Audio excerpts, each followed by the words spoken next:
Boa tarde com alegria. Nunca mais eu falei, né? Boa tarde com alegria, bom dia com alegria ou boa noite com alegria.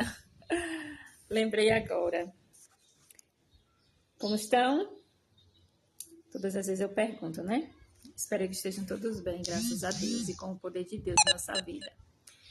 Vamos lá para mais uma palavra edificante, orientação do nosso Deus para a nossa vida. Lembrando que Ele nos orienta em todos os aspectos da nossa vida, né? Isso é muito importante. Porque em tudo que podemos viver, em tudo que devemos viver aqui nessa vida, Deus nos orienta como viver, né? Como viver com sabedoria, né? Com discernimento em tudo que formos fazer e viver aqui nessa vida. Amém? Para que assim tudo dê certo, né? Para que assim tudo vá bem. Então, a palavra de Deus é maravilhosa para nós, porque nos ensina a vivermos. E a passagem bíblica está em Lucas capítulo 3, versículo 14, que diz assim. Vou acertar aqui. Soldados lhe perguntaram: e nós, o que devemos fazer? E ele lhe disse: não pratiquem extorsão, não façam denúncias falsas e contentem-se com o salário que vocês recebem. Aqui é os soldados romanos, né, queridos, falando com João Batista, né? Naquele tempo, né, no tempo lá de João Batista, dos discípulos de Jesus, dos apóstolos, naquele tempo em que nós não vivemos, os soldados romanos, eles eram vistos, né? Eram vistos como violentos, como cheios de poder pessoal, né? As pessoas assim que têm sobre si todo o poder, né? E vivem de maneiras de acordo com suas próprias vontades e desejos, né? Então, foi como eles viram ali João Batista pregando e sobre arrependimento, né? Sobre como viver uma vida digna. E eles se reconheceram, que bom, né? Que reconheceram em nós, né? Como diz aqui na passagem bíblica. Ele perguntou, e nós, o que devemos fazer, né? Então, João foi ali e ensinou a eles, né? Como viver, né? E como diz aqui na passagem bíblica, eles eram cheios de poder, eles eram conhecidos como pessoas violentas, que praticavam coisas errôneas, né? E ali João foi e orientou, né? Que tinham que ter uma transformação de caráter, na verdade. Né, uma transformação de caráter, viver em arrependimento verdadeiro, contentamento com o que eles tinham, com o salário que eles ganhavam, né? E serem íntegros, né? E sem praticar imoralidade, corrupção, ganância, né? Que era a forma que eles viviam naquele tempo. Então foi a orientação, né? Que João Batista deu para eles, né? Naquele momento em que ele estava ali pregando sobre arrependimento, sobre, né? Uma transformação de caráter para o ser humano. E eles perguntaram, reconheceram que realmente eles viviam, né? De forma errada. E se preocuparem e perguntarem nós, o que faremos? Né? O que faremos? O que devemos fazer? E ali João Batista foi orientou e essa palavra ficou para nós também, né? Que diz assim: o egoísta e amante de dinheiro vive unicamente para assegurar-se das riquezas, honras e prazeres deste mundo. Não leva em conta o mundo eterno. Mas, para o seguidor de Cristo, essas coisas não lhe absorvem toda a atenção. Pela causa de Cristo, trabalhará e negará a si mesmo, para que possa auxiliar na grande obra de salvar pessoas que estão sem Cristo e sem esperança no mundo. Amém? Se os homens amam mais as riquezas do que o próximo, mais do que a Deus e as verdades de sua palavra, se seu coração está nas riquezas, não podem ter a vida eterna. Misericórdia, né? Como o jovem rico da Bíblia, muitos se retiram tristes porque não podem ter riquezas e também um tesouro no céu. Não têm condições de possuir ambos e arriscam-se à perda da vida eterna por bens terrenos. Não sei se todos vocês conhecem a história do jovem rico, né? Mas a Bíblia não relata que ele se arrependeu e que ele se voltou para Jesus e viveu, né?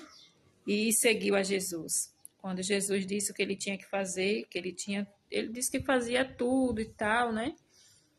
Mas quando Jesus disse que ele tinha que compartilhar todos os bens dele, compartilhar com os que não tinham, né, com os necessitados e tal e tal, ser uma pessoa que tinha todas as bênçãos, porém ajudava o outro, compartilhasse seus bens, né, com os outros, ele preferiu ficar com todos os seus bens, com toda a sua riqueza, do que seguir Jesus.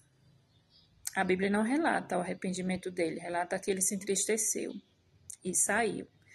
Então, queridos, que nós viemos refletir sobre isso, né? A que nós estamos dando valor? Será que é aos bens materiais?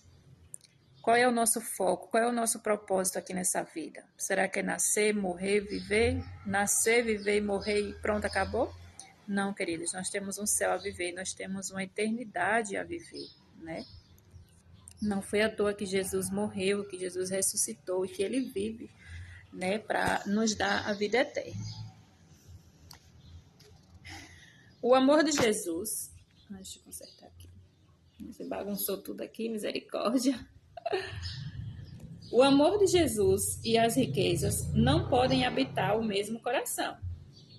O amor de Deus suplantará tanto o amor pelas riquezas que seu possuidor se libertará delas e transferirá as afeições a Deus. Por meio do amor, ele é então levado a atender às necessidades da causa de Deus. É seu grande prazer administrar de maneira correta os bens divinos, né? Como eu falei algumas mensagens atrás sobre a riqueza, né, o perigo das riquezas, não é pecado, porém nós temos que ter discernimento e sabedoria para usar nossas riquezas, nossos bens, né? E é como eu falei, se você tem muito, compartilhe, abençoe muito outras pessoas. Se você tem pouco, abençoe pouco também as pessoas que necessitam, né, de ajuda. Em Provérbios capítulo 23, versículo 4 e 5 está escrito: não se fadigue para ficar rico. Não aplique nisso a sua inteligência. Você quer pôr os seus olhos naquilo que não é nada? Por que não é nada? Às vezes a gente olha e diz, nossa, né? Riquezas, carros, mansões, tantas coisas, né, que muitos têm por aí. Mas isso não é nada, queridos. Não é nada, porque tudo isso, no dia que a gente descansar no pó da terra, tudo isso vai ficar, né? A única coisa que nós temos que levar é o nosso caráter, né, de seguidor, de adorador, de obediente ao Senhor. De pessoas dignas, né? E é como disse, se você tem, então ajude outras pessoas, né? Você pode ter sim tudo, mas porém não ter só para si, né? Porque certamente a riqueza criará asas, como a águia, que voa pelos céus, né? Então, que venhamos refletir, né? Uma mensagem assim um pouco pesada, porque muitas pessoas têm uma condição financeira estável, muito boa, né? E pode não entender bem. Lembrando aqui que nós temos estudo bíblico falando sobre, né? Na verdade, falando sobre um tudo da nossa vida, né? Se você quiser também fazer um estudo bíblico, a gente pode conversar para estudarmos juntos a palavra de Deus, né? O tempo de um estudo bíblico é 20 a 30 minutos. Então, 20 a 30 minutos que nós tiramos para refletir na palavra de Deus, para aprender mais do Senhor, da santa palavra do Senhor, para aprender mais quem somos, de onde viemos, para onde nós vamos, qual é o propósito de Deus para a nossa vida, nós temos o estudo bíblico, tá bom? Se você quer ou se você conhece alguém que tem o desejo de fazer um estudo bíblico, é só nos comunicar, tá certo? Então é isso. E também falando sobre riquezas, né? Com certeza. E aí a gente vai entender melhor o que é que Deus nos orienta, o que é que Deus nos ensina sobre riquezas, né? Que às vezes a gente fica meio em dúvida, como assim isso ou aquilo? Então, para tirar dúvidas, nós temos a palavra de Deus, né?